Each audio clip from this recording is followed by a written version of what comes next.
Hey you guys, welcome back to another week. In the new package you'll be getting from the district, we'll be following along with the Eureka curriculum to finish out the rest of the year. We're now caught up to where we were, so we have a few more things to go over to finish out the Eureka curriculum. So for these videos that I'm doing on the Uplift Luna 4th grade YouTube account, we're only reviewing certain things. And so for the next couple of weeks, we're going to be reviewing fractions because it was such a big part of our 4th grade curriculum. Alright, so this video isn't going to be very long at all. All we are doing is reviewing the very basic concept of what fractions are. So with a fraction, we represent it like this. We have a part that we put on top and it's over a whole. If you guys remember the part is just a small piece of what the whole actually is. And when we say a whole, what we're referring to in the actual basis of place value is 1, 1. So when we're talking about fractions, we're only dealing with one whole number. It's never like 2, 3, or 4. A fraction is always only one part of 1, 1. So we can show fractions in 3 different ways. So the most basic form that most people are aware of and use quite often is the pie chart, right? It's usually the easiest way to talk about fractions, to draw them out. The project that you all had before you went on winter break was all about setting up a pizza shop, okay? And we did that because when you draw out pizzas, when you cut up your pizza, you are actually doing fractions, whether you realize it or not. So in this case, we have our pie chart. It is cut into 8 pieces. So this is one whole pie chart. It is worth 1, 1. When we cut up this circular piece, we cut it into 1, 2, 3, 4, 5, 6, 7, 8 pieces. So those 8 individual pieces, when we put them together, become the one whole. Of these 8 pieces, only 4 parts of them are colored. So 1, 2, 3, 4. Those are 4 parts of these 8 wholes. So when we go to write this as a fraction, what's colored in is our part, written over how many pieces in total make this whole thing. 4 over 8.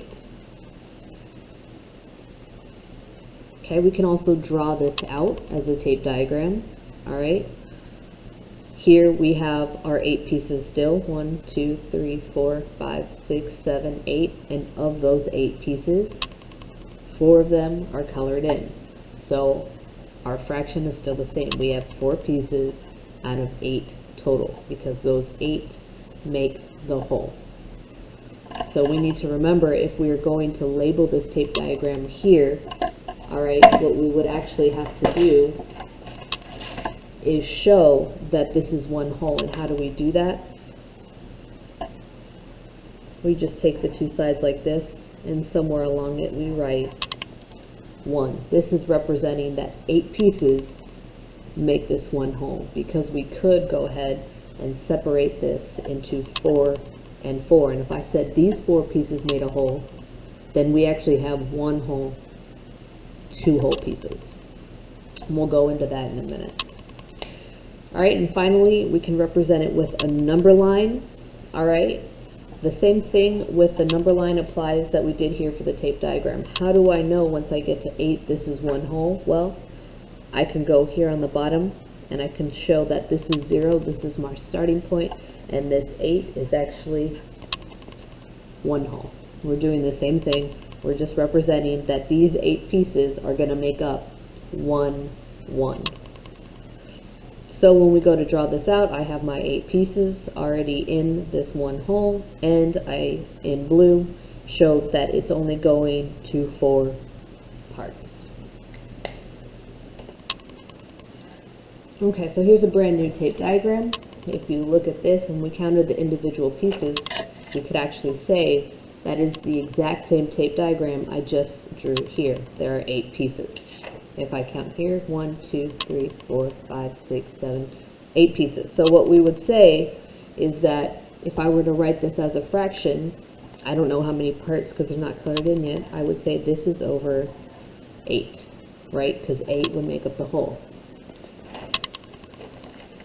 But like I said with this tape diagram right here, we only know that this 8 represents a whole because we demonstrated it by grouping those 8 pieces together and saying this is one whole.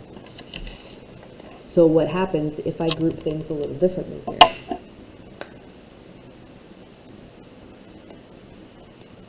Maybe now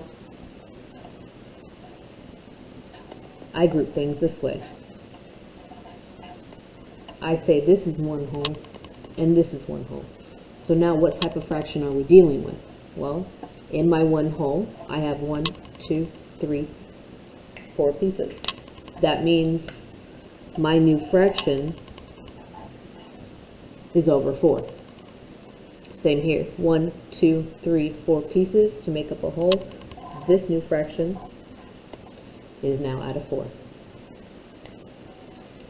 The reason we can draw this together is we're just representing a mixed fraction where we have enough to make a whole and then we have a little bit more fractions left. This only works if my fraction's in the same amount of equal pieces.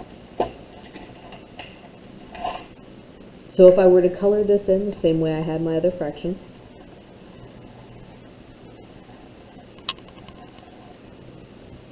as far as the number of pieces I have and the ones colored in, it looks just the same. I have 8 pieces all together, 4 colored in.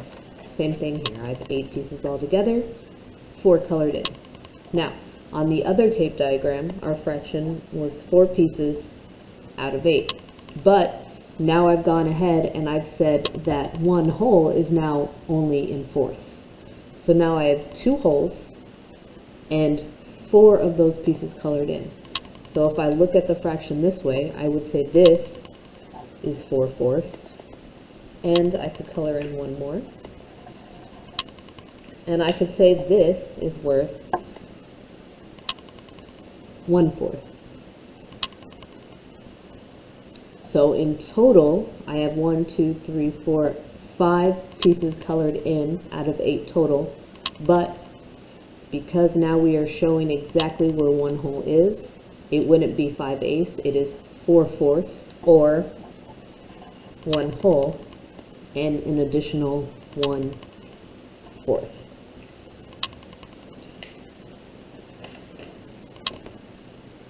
So I can represent this the same way on a number line that I just did using tape diagram. So in the previous number line that we had, we said that this whole number line was worth one whole and it was put into 8 parts. So as a fraction, this would be over 8. Now, I'll do the same thing here I did with this tape diagram. 1, 2, 3, 4. I am now saying this is worth one whole, and my tape diagram, or my number line here, is now worth 2 wholes total. So if I look at my one whole, I want to figure out what kind of fraction I'm working with. How many parts is my whole being put into? It's being put into 1, 2, 3, 4 parts.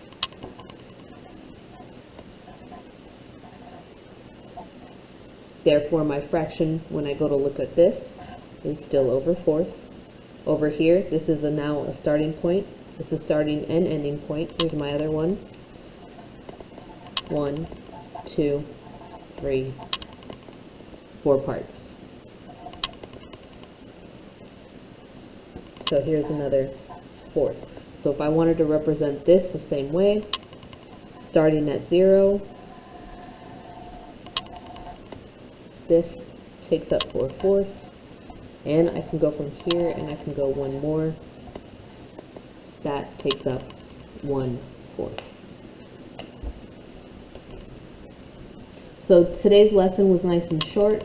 All I wanted to do is reacquaint you guys with fractions and how it's just part of a whole. And even though we may have a tape diagram or a number line that looks very similar to another one, we must always be able to recognize where it's showing us that the one whole is. Yes, these look similar, Or if we look at the tape diagram, yes, it's all one long tape diagram. Yes, they're both in 8 parts, but here I'm telling you this one hole is made up of 8 parts, and here I'm showing you this one hole is made up of 4 parts. So just make sure you can keep an eye out for that, because there will be problems like that that try to trick you. All right, starting next week, we're going to go into fraction comparisons. Okay, it'll be doing a lot of drawing of tape diagrams, and we're going to be labeling our number line a little more thoroughly to show half points, quarter points. That way we can easily see and compare different fractions.